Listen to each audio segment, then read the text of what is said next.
Thank you, Vesterheim, for putting on this event and co-hosting it. And thank you, everybody that's there, being able to share the next hour of Nyckelharpa and learning about folk tunes and folk stories from Sweden, and also about a folkloric creature called Näcken that we'll learn about as well. And I'm also very thankful that Paul Sauey is here today with me.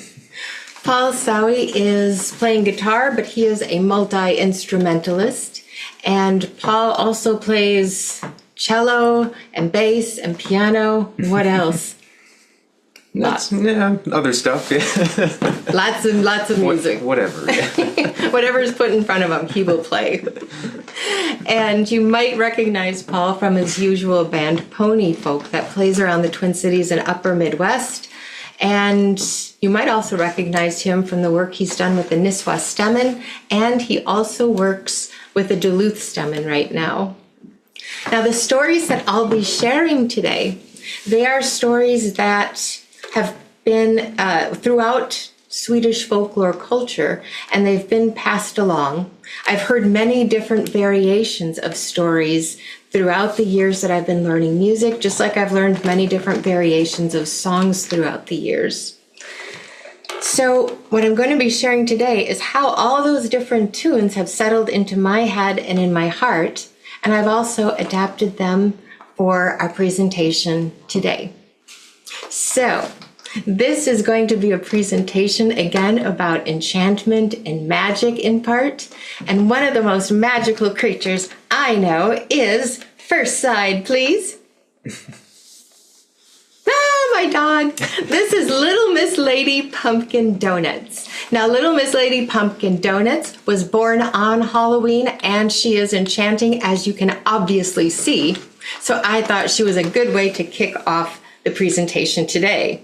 Now, Little Miss Lady Pumpkin Donuts has a new best friend. Next slide. And this is Lola.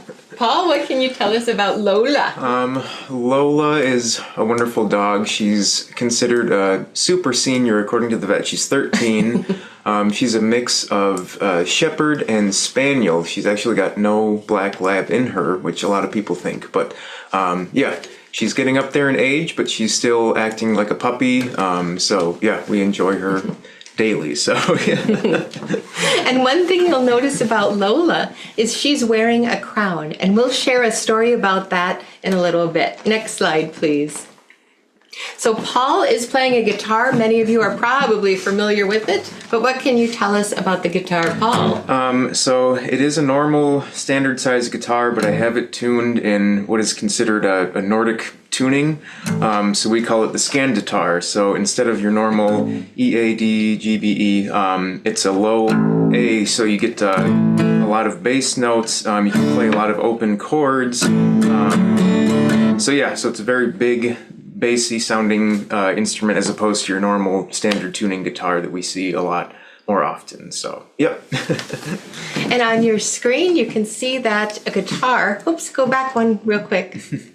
You can see on the screen that there's tuners and there's a fretboard. And if you're not familiar with guitar, if you're younger and haven't seen one, a fretboard works where there's a long piece where the strings go over, and Paul will press down on one of those strings to change the sound. There's a body of a guitar and a bridge and a sound hole. Now, next slide, please. And this is the Nyckelharpa. The Nyckelharpa is the national folk instrument of Sweden. It is similar to a guitar in that up at the top there, it's got tuners and pegs. On the back, there's wooden tuners. And on the side, those are tuners that move or adjust the resonance strings underneath. And if you see up on top, on a Nyckelharpa, there's 3 melody strings that I can play. There's 1 drone string that makes that sound. But underneath, what's unique is that there's 12 resonance strings, and they're each tuned to a different note. So if I play a C sharp, then there's a string underneath that I don't touch, but it picks up on that sound wave, And then they both resonate together, which gives this instrument its unique sound. It's played with a short bow. The body is longer, much longer than a violin. And there's a tail on the back that's used for balance and for holding the strings. Just like the guitar, there's a bridge and sound hole. And on the bottom there, that's where the key box is that has the keys and tangents. And that's where Nyckelharpa gets its name. Nyckel is the word that means keys, and harpa means a stringed instrument. So next slide, please. This is where all the action takes place on a Nyckelharpa. On number 1 down there, those are the keys, and I gently press up on them. And what that does is move where number 2 is, the wooden tangent. And then what that does is just like when Paul presses down on a fret on his guitar, that wooden tangent moves up and you will have a different sound. They're spaced over 3 rows, and that's a common Nyckelharpa. They also make some with 4 rows, and some Nyckelharpa have less than 3 rows, but 3 rows is the most common. And you'll be able to see the Nyckelharpa when we play, of course. Next slide, please. Now, it's important to note that Nyckelharpa predates the violin by a few hundred years. There are, I think the first depiction was found in 1350, and it was put on the side of a church. But inside churches, they paint beautiful frescoes on top of the ceilings. And always Nyckelharpa are being depicted as being played by angels. And angels playing Nyckelharpa have been found in Sweden, they've been found in Denmark. The one on the right was actually found dating back to the 1400s, but it was in Italy. Next slide, please. And unfortunately, the devil's instrument is the fiddle. And that isn't just with the Nordic cultures, that is throughout the world pretty much. And I believe the Hardingfele is also included as part of the devil's instrument. And that dates back for many, many hundreds of years. So next slide, please. What I'd like to do is share the first story that we have. It's the story of a folk tale and a folk tune that was published back in 1785. I know the story was, and I believe the tune must have been because I think I read that that was in a folk songbook. It's the story of Horgaloten. So way back in the day, in the town of Horga in Sweden, all the young people went to a barn for a dance. And everybody was included, everybody was invited. And that also meant little Karin could be invited. And Karin was born without the use of her legs, but her friends still came and got her and took her to the dance. And where Karin wanted to sit was in the corner of the dance floor, because when she was there, she could feel the vibrations of the floor and the dancers twirling around, and she could see everything from a great vantage point. Well, this Saturday night was kind of a hop and dance because they had what was considered a big band back then, but it was 2 fiddlers and 2 Nyckelharpists. Soon, the dance got underway and everyone was having a good time until the music stopped. And when the music stopped, the doors opened to the barn, and in stepping forward was a fiddler wearing a long black coat. And that fiddler had on a tall black cap with a big black brim. The fiddler walked into the barn and jumped up on a hay bale. He took his fiddle to his chin and he started to play. It was a tune that mesmerized all the youth that were there in the barn that night, and they started to dance. And before you knew it, the entire dance floor was full. Nobody left except little Karin in the corner. She had never seen this quite before, so she looked over at her vantage point at that hay bale, expecting to see the fiddler keeping time with his foot. But she didn't see that. What she saw, instead of 2 feet, were 2 cloven hooves. Karin looked up, and under that big black hat, what she saw were 2 fiery red eyes. And Karin yelled out, "No, don't dance to this. Don't. This is the devil and this is the devil's music." But it was too late. You see, once they entered the dance, they couldn't stop. The dancers were spinning and spinning and spinning, and they were crying out for mercy. But nothing would change. The same tune all night. The dancers' shoes were worn off. They were spinning until their feet were worn off. They kept spinning until their shins and their knees were ground down to nothing. Just before dawn, the doors opened up one more time. The fiddler jumped off the hay bale and walked towards the door, and all the dancers fell in line behind him, still spinning away with what was left of them. The fiddler and the devil marched up to the top of Mount Horga, and there he jumped up on a dead tree stump and continued to fiddle. What was left of the dancers continued to spin and dance and continuing to cry for mercy. Well, back in the village, it was almost daybreak, and the elders had woken up, and they were going to go wake up their youth for church. And they didn't see them in their beds. So they had to run down to that dance hall, but all they saw was little Karin crying in the corner. And she said, "I tried to warn them. I tried to say, don't go up to the top of Mount Horga, but they couldn't help it." The elders raced up to the top of Mount Horga. And then just as they got there, the sun came up and broke over the horizon. And when that happened, the devil disappeared. And all that was left of the town youth were just their skulls and their bones, still spinning in the dust. Now, it's said that if you go up to the top of Mount Horga on a Saturday night, when the moon is full, you will hear echoes of this tune that the devil played.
Next slide, please.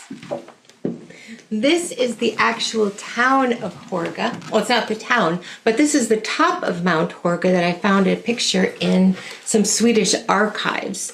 You can see the circle of dust there. And way in the back on the left, you can see the tree that's dead. That is where the devil jumped up. And I took that piece and I blew it up on the right so you could see it better. Next slide, please. Now, there are some magical creatures that live in the water, and they are called Näcken. Näcken they're not like the devil. The devil embodies evil, and Näcken doesn't necessarily embody evil. Näcken can be good, it can be bad, and generally it just wants to serve its own spirit. Näcken's found throughout different places in Scandinavia. You can see the name is kind of the same depending on the country, but the general concept is a water spirit that has a strong association to music and can either enchant you or it can try to play tricks on you. Next slide. On the left, you can see a picture of Bäckhesten, and that is one of the ways that Näcken is not good, is that Näcken can shape shift. And this is one of the shapes. And it's said that Bäckhesten can expand its back to accompany many, many children jumping on until it finally takes them down in the water with him. So you can see on the left there some bad things that Näcken might do. Could be lure children into the water, or it could play tricks. And a common example is your instrument could play music by itself. And sometimes it doesn't play music at the most favorable hour. It might play at like 2 or 3 in the morning when you're trying to sleep. Some good things that Näcken might do is teach you a tune, a beautiful tune that nobody else knows. Näcken may enchant your instrument so it always plays beautifully, or the Näcken may enchant the musician themselves. Next slide, please. You might wonder, how can I become enchanted? These are some common ways that I've learned about over the years, but by no means is it the only way. The first is to try and bring your instrument down to a body of water. And 3, if it can be by a waterfall, that's better. Sometimes it's under a bridge, but here it's a waterfall. 4, if that water can be flowing north to south, that's helpful. 5, if you can go on 3 consecutive Thursdays under a full moon on the last Thursday. And last, if you can bring Näcken a small treat. And some things I've heard that Näcken likes are silver, little black animals, and sometimes even a few drops of your blood. Next slide, please. Here is a painting that was done in the 1800s of a musician hanging out by the waterfall, and you can see they're straining to hear if Näcken is playing a tune. And on the right, I blew up where the painter actually put Näcken playing a tune for them. Next slide, please. So that brings us to one of the most enchanted and big names in Swedish folk music, Biskalle. Biskalle was born Carl Ersenbusa in Älvkarleby, Sweden. He was born in the late 1700s, and he became enchanted, and that's how he's known, but he's also known for leaving a very large body of music for people, beautiful tunes that he played on Nyckelharpa. On the left, you can see this is a memorial stone that was brought up in his honor, and it says the village's greatest musician. Over on the right, this is a painting from Älvkarleby, and it was painted in the late 1700s. It's one that Biskalle would have been alive at the time, And sometimes I like to think some of those little people that you see in the painting, I like to think one of them might be him. Nobody knows, of course, but that's what I like to think. Now, Biskala was said to have been enchanted by Näcken over at the falls that you can see halfway in the water on the left. The Näcken not only enchanted Biskala, enchanted all of Biskala's instruments. And when Biskala was going out to play, he would ask his instruments, which one of you wants to come out and play with me? And the instrument that would play by itself would ring out, and that's the one Biskala would bring with. It's also said he would go down in the woods at night and play under the moonlight, and Näcken would come and join him. Biskala also worked as a fisherman and on the barges. Next slide. Biskala was an incredibly in-demand musician. He liked to play solo because he was kind of the star of the show, and he liked to let his star shine. This painting is of a bridal party in Dalarna, and this bridal party is a Swedish dollmålning, a folk painting from the mid-1800s. There was one time when Biskala was going to play for a wedding, and he liked to play alone, but the people in Luvsta that were getting married, they invited Biskala's arch nemesis, greatest rival, Gulamola Vittins. Now, Gulamola Vittins, he was enchanted as well, but that's another story for another day. So they went to the wedding and they agreed, no spells, we are going to be gentlemen for this evening. But as soon as the wedding party came out of the church, the two Nyckelharpa players started to play, and all the hair fell off of Biskala's bow. But Biskala was ready for it. He pulled a spare bow out of his boot and continued to play as if nothing had happened. Later on, when they were at the dance, they were playing, and then the big bass string popped off Biskala's instrument. He again was ready for the challenge. He pulled out a bass string and put it back on his Nyckelharpa. But by now, he'd kind of had it with Gulamala's tricks, Gulamola Vittins' tricks. So he cast a big spell on Gulamola Vittins, and his Nyckelharpa fell to the ground in 100 pieces. Whew, this made Gulamola Vittins mad, so he went right up to Biskala's face and he clapped. And that ended up paralyzing Biskala.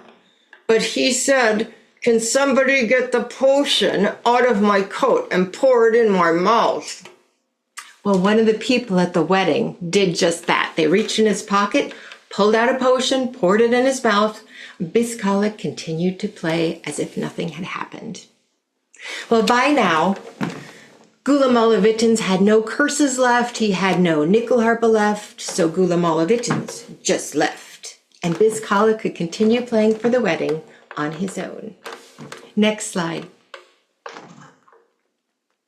Biskala drew inspiration for a lot of the songs that he left for us. He had tunes for sparrows, he had them for larks or cranes, he had a tune for a big black horse. A beautiful tune and a nice story is when Biskala was working on a barge in the spring. The barge was moving forward and the ice was breaking up and making all kinds of tinkling sounds. Biskala grabbed his Nyckelharpa and he started to make a melody and try to replicate some of those sounds. And that's what gave us the tune, The Icebreaker. Biskala also made a waltz, I believe it was, for the local clock tower. And on the right is the clock tower in Älvkarleby. And next slide. And another tune that he made was one called Brostugan. Brostugan means the bridge house. On the left, you can see the bridge house that was in Älvkarleby. It was completed in 1816. That was during his life. And Brostugan is the bridge house for that bridge in Älvkarleby. And that was built in 1820. Now, we don't know if Biskala made this tune for this bridge and this bridge house, but we do know that they were put up during Biscala's life, and he would have been familiar with these two buildings. So Paul and I will play a tune by Biscala called Bro Stugan.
Next slide, please. There's something else you should know about with Swedish folklore. There are trolls. And trolls are generally big and not very attractive and not very smart always. And they can have very unpleasant characteristics associated with them. Being greedy, being selfish. Next slide. But there are ways you can protect yourself, not just from trolls, but also from Näcken. And that is with a trollpåse or a troll bag. I bought an early style of Nyckelharpa once. It was called a contrabass. And in there, the maker had hung a trollpåse. I don't know what was in that bag. You don't want to look into it. But it was there hanging inside the Nyckelharpa. Also, these trollpåse pictures, they're from the Dalarnas Museum archives. They could be put in the thresholds of a doorway, or they could be hung up on top in a doorway. What you might fill with them can vary. Some people would put in a piece of silver just in case Näcken were by and you needed something quick to appease them. It's said that Biscala would put ground up perch heads in his. I don't know about that, of course. You could put steel in there because trolls are deathly afraid of steel. Some people put feathers, some people put human teeth or spider webs. Some people, like me, put amulets on their Nyckelharpa in order to keep spirits away. Or up on the top, you can find your favorite Bible verse, and some players wrap that Bible verse around the sound post inside their Nyckelharpa. Next slide, please. So here is a tune that is inspired by the apple bow crown. This story is told in Dalarna, and there is also a play. It's quite popular. There's some variations, and I'm going to tell you an adapted variation. Taplar's Arneson also has a beautiful story that is available on YouTube. But right now, our story takes place in a town called Applebo in Sweden. Young Lena, she spent her summers, just as all the young women did, and all the women did in generations before her, her mother and her grandmother, who she called Nana, and her grandmother. They would take the animals, the farm animals, up to a summer fabud, which is a summer farm, to allow the animals to graze and spend the time up there. Well, when they were there, Lena would also do the tending for the animals. She would make the butter, she would make the cheese, and do some weaving. And she was a very bright young girl, very smart, very hardworking. She played Nyckelharpa, of course. And she had a small dog named Pumpa. And Pumpa was a herding dog. And Pumpa loved nothing more than to curl up after a hard day's work at Lena's feet and listen to her play the Nyckelharpa. Lena loved everything about her summer experience. Everything except one thing. There were trolls that lived in the forest near her summer cabin. And the trolls, there was actually two communities of trolls. The first is there were the rich trolls. And the rich trolls lived together, and they had everything, all the gold, all the resources. But there is also a group of poor trolls. And the poor trolls have nothing. They don't have any food. They have to scavenge for it, which actually was a lot of swamp grass because they were forced to live by the swamp. They didn't really have housing. What they had to do is find an abandoned beaver dam, and then maybe they would put some sticks on it to make it bigger, but they lived in abandoned beaver dams. The rich trolls, however, they had big houses. They were built out of stone, and this beautiful red stone that was brought in from Alvdalen. And they would have parties in these houses, big parties with live music, big spreads of food. They would have salads and meats and cakes and pies, all you could drink. And they would not invite the poor trolls. In fact, these rich trolls, they would throw out more food after one party than the poor trolls could eat in an entire month. But the rich trolls did not share. Well, one day, after Lena had finished her chores, she and Pumpa went back to the summer cabin. And Lena was working on a weaving. It was a ribbon, and it had a pattern that her Nana taught her. Pumpa tried to settle down, but Pumpa just knew something didn't feel right. Something was off. And she started to whine a little. And then pretty soon, Pumpa's ears perked up, and she barked. In through the door walked a huge, grumpy troll, and his name was Groant. Groant stepped forward, and he came there with the intention of stealing Lena away to be his bride. But you see, Groant, he didn't really want to get married. What Groant was interested in was he had walked by Lena's cabin earlier that week, and he heard Lena's music. And Groant wanted that music all to himself. So Lena, being this cool cucumber, she stands up and she says, I will go with you, but let me tie off my weaving first.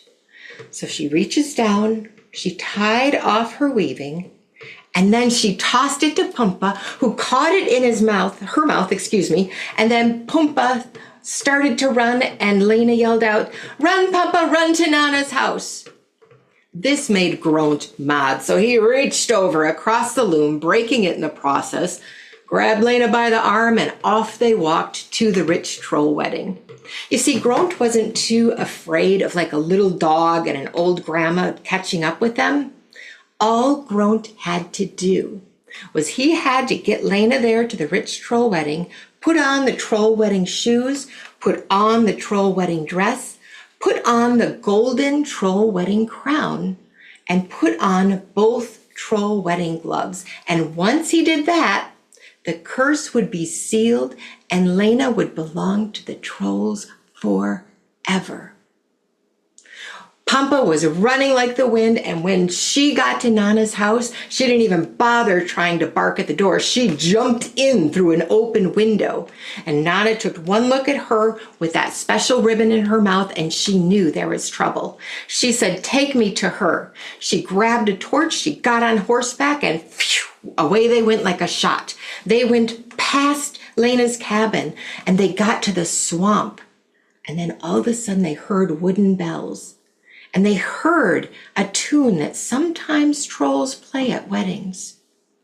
Nana knew she had to sneak up, so she threw her torch into the swamp. And then suddenly the swamp began to glow green, like the northern lights green. And then out scampered all the poor trolls, and they looked at her and said, "What can we steal from her?" Nana was resolute, though. She put her hands on her hips and she said, "I am here to save my granddaughter from the rich troll wedding, and nothing will stop me." Well, the poor trolls looked at each other. I didn't get an invite, did you? No, I didn't. We didn't get an invite again. We got left out again, snubbed. Well, those poor trolls, they were mad, and they decided to ruin the troll wedding. So they told Nana the secret. All trolls are deathly afraid of steel. Nana thanked them, and she went off to the wedding. She got to the gates, she reached in her backpack, pulled out a steel axe, and threw it at the door. The door burst open, ooh, and all the trolls backed up from the steel. And when it parted, Nana could see her Lena standing there. She had on the troll shoes, the troll wedding dress, the troll wedding crown. She had on one glove, but not the other. So Nana started to move forward, but the trolls started to move forward as well. Nana reached in her backpack one more time, pulled out a ring of steel keys, and gently tossed it to Pampa, who put it and caught it around her neck. And then Pampa started running circles, kind of like the zoomies, but even faster, all around to keep those trolls away. Nana came up, put Lena on the horse, and off they went back. It was Lena with the crown still on her head, and Nana and Pampa close behind. The trolls were chasing after, "Oh, we want our crown back." But they were too fast. Now, our story ends when they finally made it back to the cabin. Nana went to work immediately, putting steel locks and steel hinges on all of the doors. Lena went to work and she fixed her loom. And the first thing she did was she finished off her weaving, and she made a necklace and fastened on one of Nana's steel keys, and she made one for Pampa too. Now you might wonder what happened to that apple bow crown. Well, it is over in the town of Applebow now, and the town people can rent it out for a wedding if they want. But you have to promise to wear a piece of steel to keep the trolls away and from coming back to get it. Paul and I are going to play a tune that is sometimes played at Applebow troll weddings.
keep the trolls away.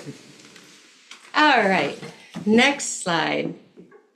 Well, we'll wrap it up here. This is the last, no, it's not the last, second to last story.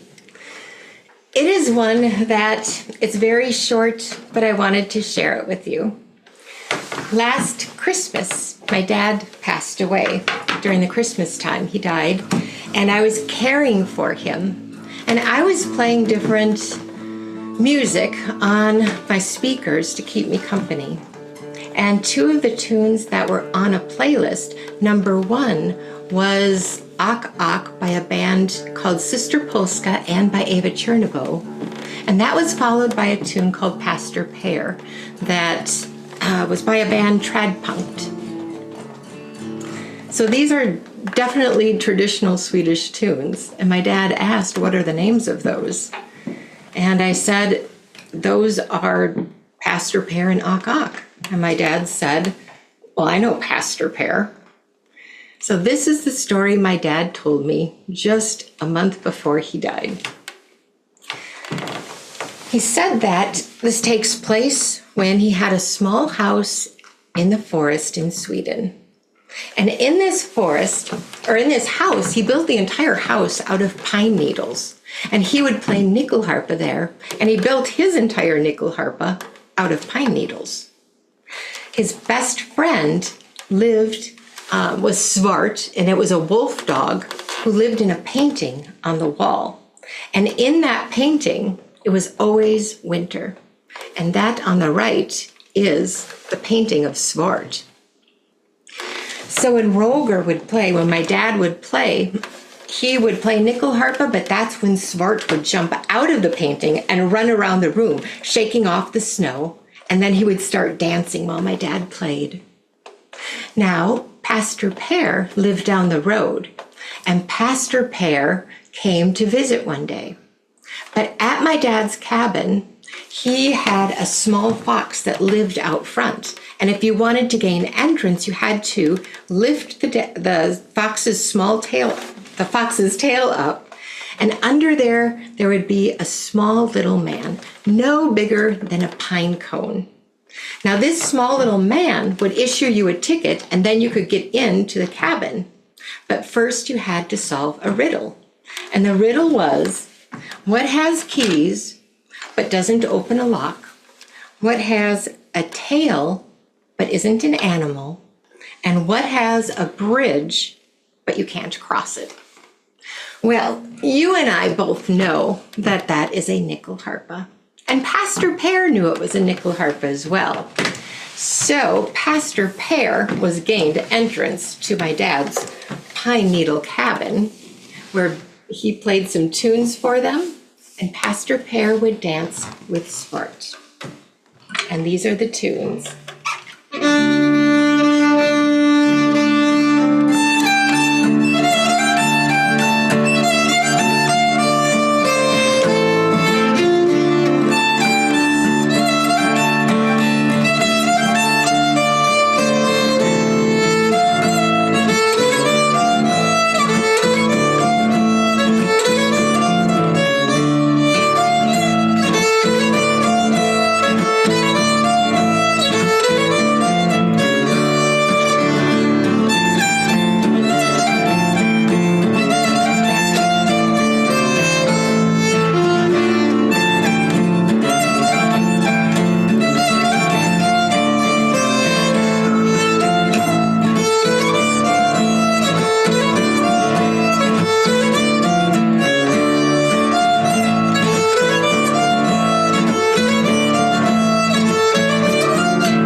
Last slide, please.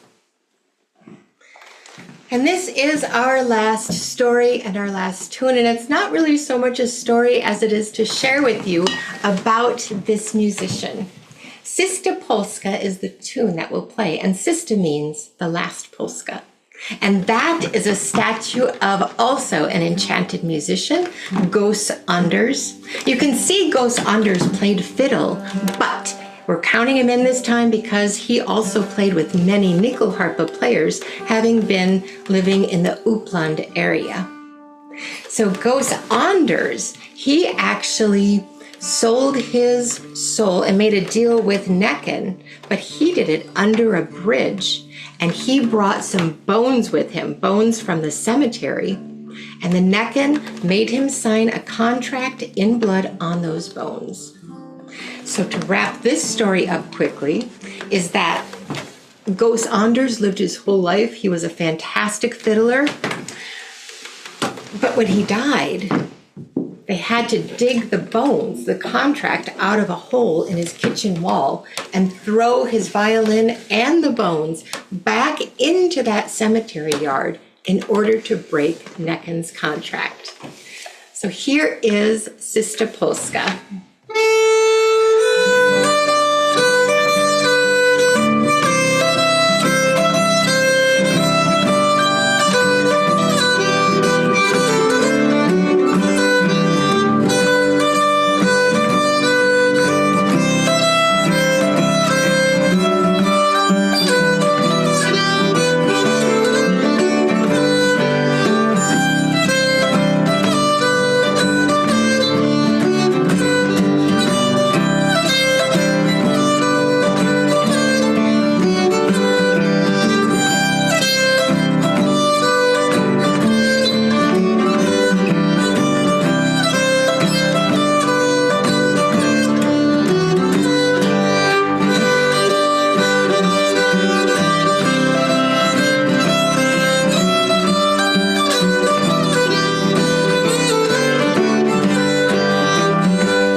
Thank you so much for joining us today. Thank you for hosting Vesterheim.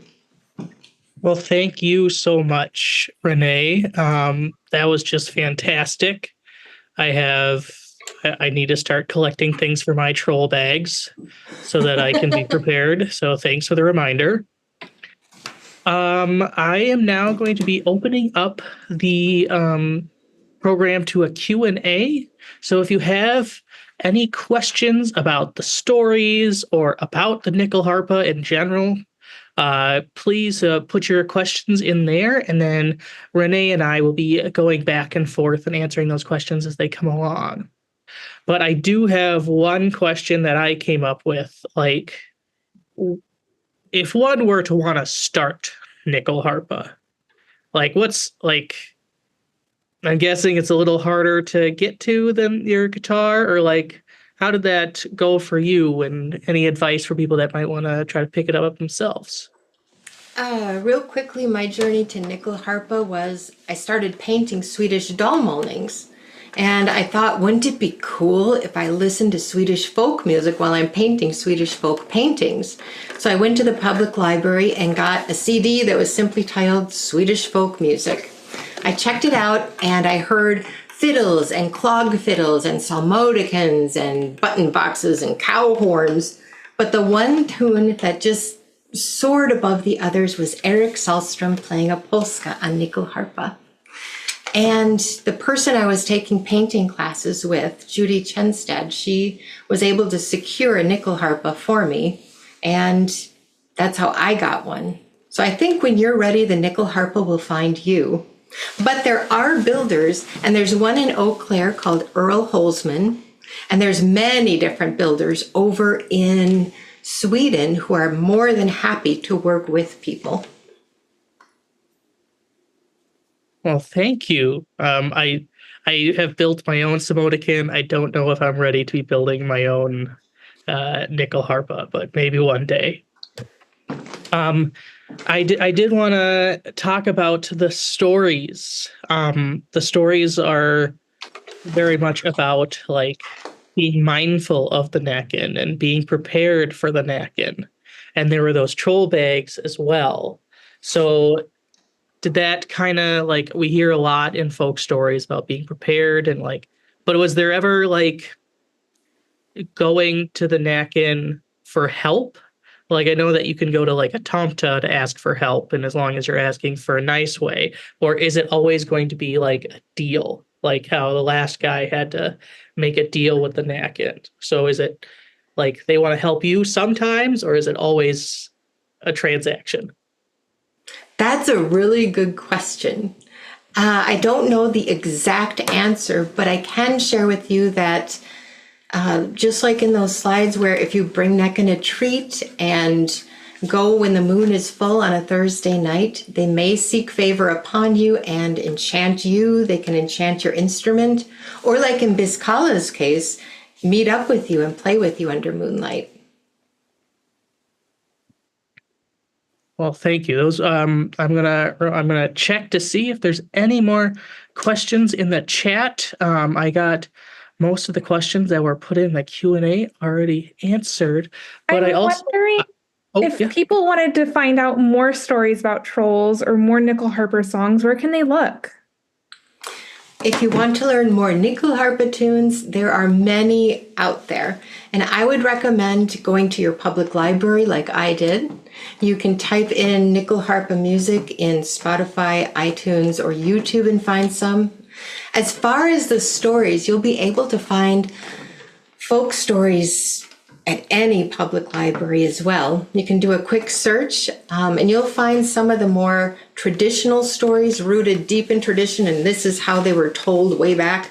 And you'll find many different variations that have been adapted for more today's sensibilities. Before we go on, before I have any more questions, I do want to say that people have been saying how lovely this has been.